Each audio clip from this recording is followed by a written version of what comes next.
Ebyalo ebyalumbiddwa abazigu ne batematema ente z'abatuuze kuliko ly'Engoma ne Kaabagoma ebisangibwa mu muluka gw'Entyazo erw'emiyaga mu disitulikiti y'e Ssembabule. Okusinziira ku batuuze abakulembeddwamu Wilson Banini n'ab'enjuuye, ku ssaawa nga 9 ez'ekiro baalumbiddwa ekibinja ky'abantu ne bakkira ekiraalo kyabwe ne batandika okusanjaga ente zaabwe okukkakkana nga 20 zifiiriddewo ate endala 5 ne zisigalako kiyiriitira. Okugenda okukuba tooki n'endaba ente 2 ziri wansi nga omusaayi guyiika. Okugenda okwetooloola n'endaba endala ente 3 nga ziri ku magulu asatu. Twagenda kugolokoka ntuulira ng'ente zikaaba. Abaana bange ne bagolokoka ne bagenda mu kiraalo basanga ng'ente zonna omusaayi gutiiriika. Mu ngeri y'emu abatuuze bagamba babasuulidde ebipapula kiro kitwala omunaku ebibalagira okwamuka ettaka lino kwe bawangaalidde ebbanga. Bwe batemedde ente era naffe balina okututema. Tusaba gavumenti ejje tuwe obukuumi batukuume lwakuba tuli mu kutya abantu bakutumalawo. Bano bagamba nti emberebezi yandibanga eva ku ttaka eriwerako yiika 623 nga kigambibwa nti muzeeyi bagalukayo Mukasa Crescencio ye nannyini ttaka agambibwa okuguzaako n'omubaka Theodore Ssekikubo era nga baludde nga babaliisa akakanja. Nze siyinza kukulimba nti nyinza okwekwasa muntu neiba wa ku kyalo, siyinza kukulimba nti nyinza okwekwasa ani. Abantu abatema nte zaffe be bantu bennyini, famire y'abagalukayo ne gurupu ya Ssekikubo.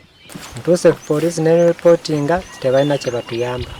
Abalunzi abalala abatemeddwako ente zaabwe kuliko muzeeyi Wilson Kachuma ne mukadde ka Yesu omutuuze w'e Kaabagoma. Era bagamba nti ente zaabwe mwe bajja ensimbi ezibayimirizaawo nga basabye bekikwatako okubayamba. Omuntu kutaasi ente zo keyikingira bukiza kushesha shayi 11 oza kuzigura okashanga ekibuga kyona kirambire. Saba mu gavumenti okunyamba olunsi bayinza okunyamba ne bampa ekyokunkuumisa ne bankuumako kubanga batemedde ente nange bayinza okuntema. Ye Patrick Lwabuyenjwe ssentebe w'ekyalo ly'Engoma alaze okutya olw'abantu abatandise okutiisatiisa abantu be nga babasuulira ebibaluwa. Era ebbaluwa eyo banyabo ne bassebo ye yasinze n'okuntiisa nnyo ng'ewooninga tuvudde wano tugenda wali mwabali mu ttaka muleme kusalimbira mu ttaka eritali lyammwe.